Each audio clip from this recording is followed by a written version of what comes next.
Hi, good morning. So, just adjusting the camera here so we can all have a good conversation. And I'm continuing discussions that are coming from readers of You Are the Universe, discovering your cosmic self and why it matters. And today's discussion is going to be quite a difficult one, so please bear with me. And if something is not clear, ask me, but also try and come back to this video later so that you can grasp what I'm saying. I'm going to address the nature of reality in a much deeper way than I've done before. And just to remind you, you can send me questions at the following email address: info@jayo.com, info@jayo.com. The website is jayo.com and the app is Jayo, and you can download it on iTunes and on Android. It is the internet of well-being where we hang out together, creating an ecosystem of consciousness so that we can create a more peaceful, just, sustainable, healthier, and joyful world. So please download the app as a personal favor to me and to yourself. The app is Jayo, J-I-Y-O, and you can send questions to info@jayo.com. Okay, so now let's start with a very physicalist, materialistic approach to understanding that which we call our body. And I'm using body-mind synonymously because they go together, just like wave particle go together, mass energy go together, space-time go together, body-mind go together. It's Jayo, J-I-Y-O. That's the app. Hello, Ramanand Dixit. Namaste. Okay, so let's start with this entity that we call the body-mind. As this particular body-mind, which is an activity, it's a verb, it's a process, not a particular thing, because constantly changing in an eternal now. But as this particular body-mind, you started out as a fertilized ovum, and that fertilized ovum is called a zygote. So that fertilized ovum was the result of an egg from your mother, and that egg was a single cell. Within that egg there was a nucleus, there was genetic material, the genome, half of 23,000 genes, and then that egg was fertilized by a sperm, which got into the egg, and then the DNA of your father, the DNA of your father joined and cooperated with the DNA of your mother to create the single cell fertilized ovum, which was called the zygote. Okay? And so you had a total of 23,000 genes, approximately, half from your parent, half from your father, half from your mother. But most of the cytoplasm, which means all of the cytoplasm is the liquid inside the cell, which is mostly salt and water and minerals, mostly salt and water plus all the minerals that we find on the periodic table, but mostly carbon, hydrogen, oxygen, and nitrogen. That cytoplasm and the cell membrane came from your mother. Only half the genome came from your father. Okay? And that cytoplasm has recycled itself as life along with the genome. Okay, but do remember that the cytoplasm and the cell membrane comes from your mother, and it goes back all the way to the beginning of life. All the way to the beginning of life. Now, within the cytoplasm, there are other organelles. Organelles means little organs, Golgi apparatus, but one of the most important organelles is what we call mitochondria. And mitochondria are originally bacteria, and they too are passed on from your mother, not from your father. And these mitochondria are energy producing factories. Okay, the respiration of the cell. So you can say that most of you came from a mother, because the cytoplasm, the Golgi apparatus, the cell membrane, the mitochondria, all from the mother, and then from her mother and her mother and her mother and her mother. The only contribution your father made was giving you half of your genome. Now, as we go back into the history of our existence as biological expressions, then as we go back all the way, we go back 4 billion years. We have a common ancestor that biologists call Luca, L-U-C-A. And Luca is a single cell, and it looks like a zygote. Okay, it looks like what you look like when you began this journey of this particular body-mind, Luca. So that one cell differentiated into all cells. Differentiated means it branched off into many, many species. These are principally what we call bacteria, and then other organisms called archaea,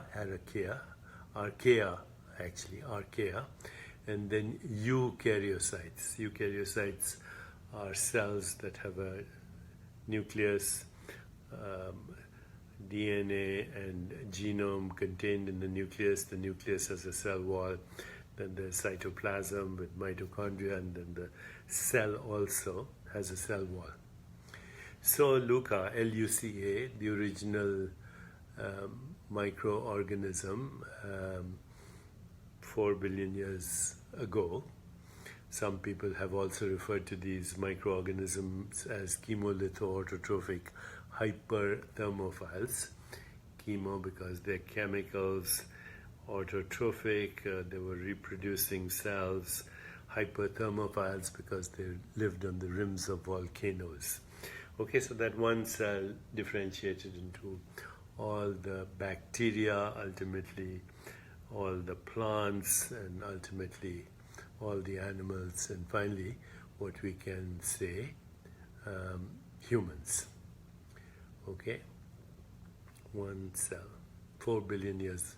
And there is continuity of life from 4 billion years, unbroken chain that passed on information for 4 billion years, not one single break in the chain. Information, interesting word, to give rise to form. So you right now, listening to me, are part of an unbroken chain of existence that goes back 4 billion years. Okay. The planet itself is a little over 5 billion years, and the universe is 13.8 billion years, according to our current model of science. The carbon, hydrogen, oxygen, nitrogen that are in your body, and all the other elements that are in your body, in turn were forged in the crucible of burning stars or supernova. So every cell in your body and remembers or has the history or contains the memory or the history of the entire universe going back 13.8 billion years. 13.8 billion years. Unbroken history. But what is history? History is memory, okay? So the composition of your cytoplasm, which is in every cell in your body, which was in the zygote, which was the fertilized ovum, that cytoplasm, the composition is the same right now in your body, and that cytoplasm was passed on, cell membrane, all these memories were passed on throughout what we can call cosmic time. But where is this memory? You say the memory of the cytoplasm, which is the composition of the salt, water, and minerals. The memory of the mitochondria, which is bacteria going back thousands, billions, not thousands, millions of years, hundreds of millions of years. So these are physical expressions of memory, the composition of the cytoplasm, the cell membrane, the mitochondria, the genes. These are all fundamentally information which is recycling as these organs and organelles. In fact, even your physical body right now, which has trillions of cells, came from one cell which differentiated. You know that one cell became two, two became four, four became eight, etc. And then trillions of cells in your body, more than all the stars in the Milky Way galaxy, all from that one cell differentiating. Okay, so that one cell becomes eyes, ears, nose, fingernails, hair follicles, genitalia, heart, lungs, on and on and on. So that one cell is this body, and that one cell is derived from that original cell that we call Luca, that existed 4 billion years ago. 4 billion years ago.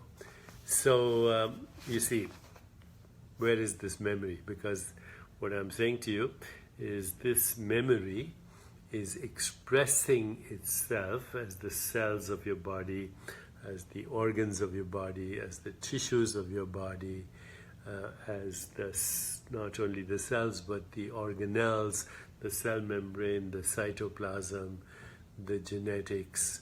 All of this is the expression of memory. But where is the memory itself? Where is the memory of the cosmos itself? Well, I just told you it's in all the cells of your body. It's in all the atoms of your body.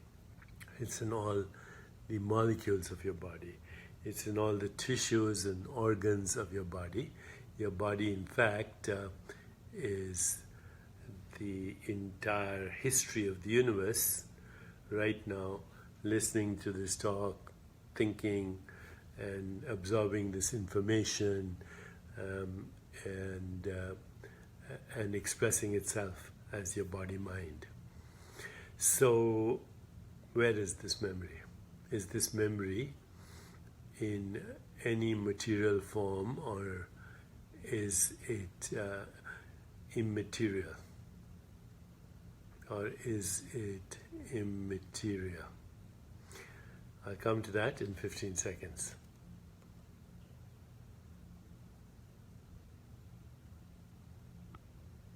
So I was saying, where is the memory? Where is the memory? And we've said that every cell, every organelle, mitochondria, DNA, genetic memory, the memory of the crucible of burning stars, atoms forged in supernova, they all are expressing the memory of the universe as this body-mind.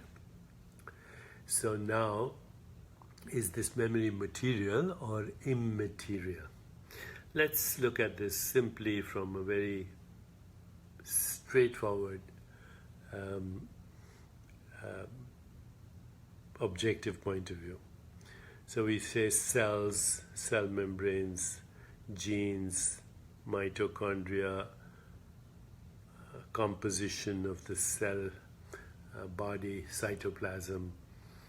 All these are so-called structures. But when we look at these structures, we realize that every structure is a process. It's an activity, an ongoing, ceaseless activity. That's why the Greek philosopher Heraclitus said, no man steps into the same river twice, for it's a new man and a new river. This body is a process. And those atoms and those molecules that compose the cytoplasm, the cell membrane, the mitochondria, the genes, they're also a process. They're activities of molecules. The molecules, in turn, are activities of atoms. The atoms, in turn, are activities of particles. The particles, in turn, are activities of quantum entangled information. And now we go a little deeper. What is that quantum entangled information that gives rise to that which we call particles, atoms, molecules, cell membranes, cytoplasm, mitochondria, genes, tissues, organs, a whole body speaking to you, and a whole body there listening to me. What is at the heart of all this? What is at the crux of all this? And what is at the crux of all this is nothingness. When we go beyond the appearance of molecules and atoms, we enter a subatomic realm, a subatomic cloud of possibilities and probabilities, and these probabilities and possibilities are not material entities. They are probabilities of manifestation. And this manifestation is in the form of existence, taking on a form. But the fundamental ground of all of this is a nothingness. Go beyond the appearance of molecules and atoms, you enter a subatomic cloud. Go beyond the cloud and you end up with nothingness. And this nothingness is ever present, dimensionless, formless, infinite, without boundaries, and it's constantly interacting with itself to experience itself as all form and all phenomenon, including the form and phenomenon that you and I call the human body-mind, experiencing what we call everything else. The bookshelf behind me, the mirror, the book itself, the hand, the body, the glasses, the nose. These are labels for modes of knowing and experience. And consciousness, nothingness, knows itself as everythingness. So this nothingness from where we all come is not just an empty void, it's the womb of creation.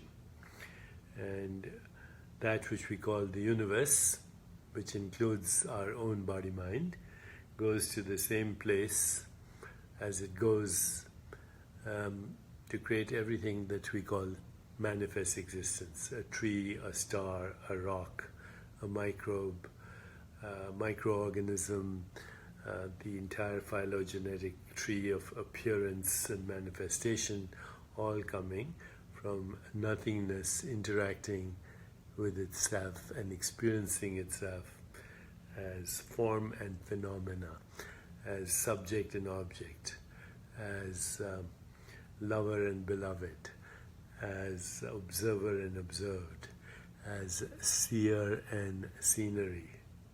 All that is happening in the nothingness, which is the womb of creation.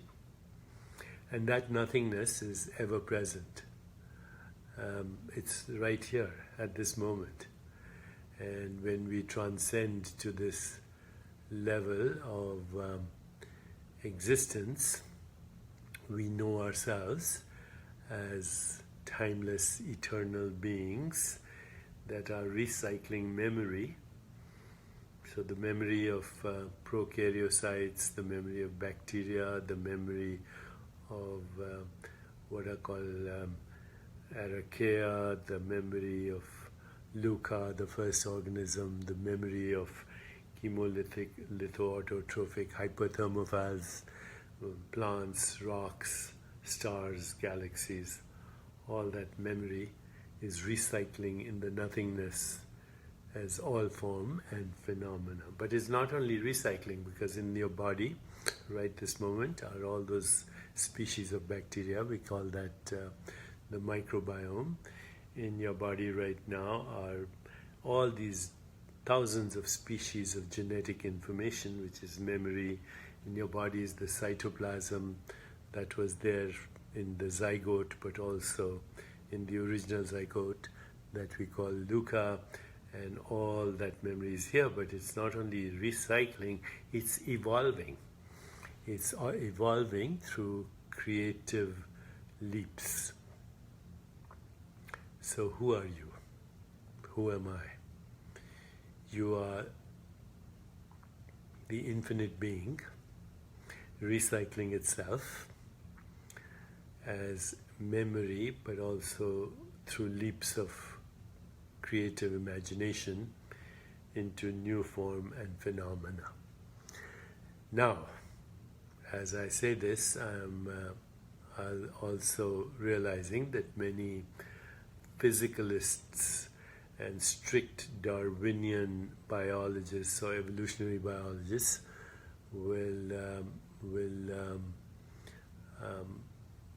be very upset and enraged by what I've just told you, because they believe in a totally mechanical evolution. They call it random mutations and natural selection. But random is another word for unpredictable. And unpredictable is another word for creative. Just another word. And so there's nothing mechanical about this. The source of all existence is immaterial, has no tangible matter. And in fact, that which we call tangible matter is also immaterial. Because no matter how you look at it, as you look at matter, it disappears into nothingness. And furthermore, that which we call matter is the interpretation of sense perceptions, which in fact are nothing other than activities of mind. And that which we call mind is an activity of being, existence, awareness, or consciousness. Ultimately, there is only consciousness. And that is all there is. There is only God. There is only awareness. There is only the divine. And all is in divine order at the same time. So, somebody said matter is derived from the word mother. Yes, mother, mater, matter, time, measurement, music, meter. These are the ways the infinite consciousness measures itself. Actually, the word matrix, measurement, meter is also the same thing. Matter is the measurement of the infinite dimensionless being as it experiences itself in dimensionality. In dimensionality, as space-time and matter. These are constructs. There is only the divine. There is only consciousness. There is only awareness. There is only God. Abhishek Sharma says, only love. Yes, love is the memory of unity consciousness, one being, innumerable minds, innumerable forms, innumerable phenomena, all the one being experiencing itself eternally and now. From the point of view of the individual cell, the individual organ, the individual organism, from the point of view of that one individual cell, there is the experience of time. But from the point of view of the non-local being, there is no time. All is happening eternally in now. And at our source, we are that. At our source, we are timeless being experiencing itself in time. We are transcendent and immanent. We are in this world and not of it. As Rumi said, this here is not the real reality. The real reality is behind the curtain. In truth, we are not here. This is our shadow. But in this shadow play, which is a dream, we are all playing together. Let's not turn it into a nightmare. How do we turn it into a nightmare? By forgetting the memory of wholeness, by forgetting who we are, by overshadowing the memory of wholeness. Overshadowing the memory of wholeness. Erika says we are the screen and not the movie. We are the screen and we are the movie. Both. The movie is in time, the screen is not in time.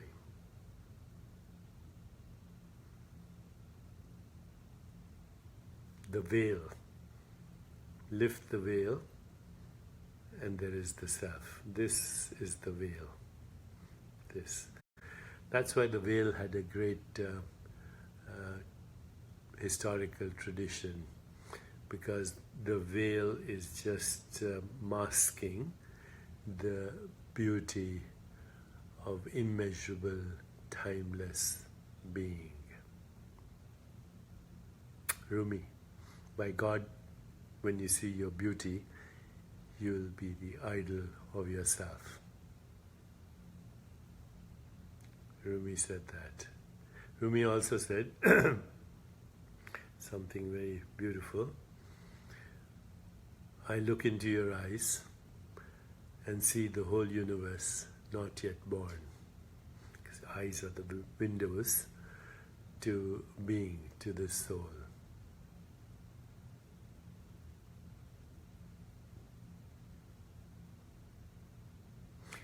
In that stillness beyond thought is the corridor, the window, the transformational vortex to infinite mind.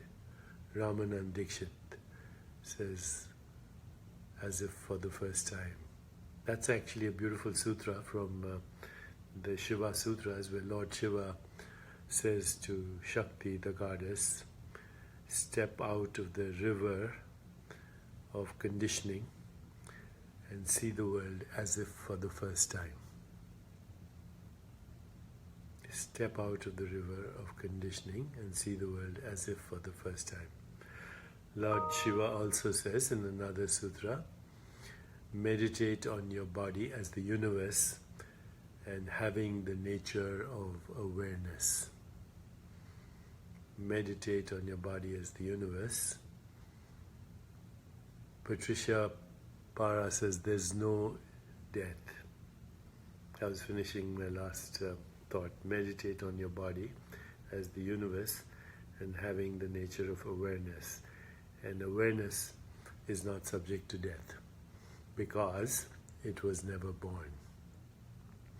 Because it was never born. The true self was never born.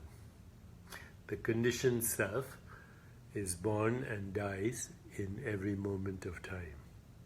That which we call the objective universe is a projection of the conditioned self. And finally, if you can see it, touch it, taste it, smell it, think about it, imagine it, perceive it, conceptualize it, it's an impermanent projection of timeless being, formless being, dimensionless being, infinite being, which is the only reality. Okay, this was a long conversation today, but until next time. Some people have asked me to repeat that poem that I put together after I visited the Dead Sea Scrolls, so I'll end with that. It's a human consciousness speaking to divine consciousness, and it goes like this. You split me and you tore my heart open, and you filled me with love.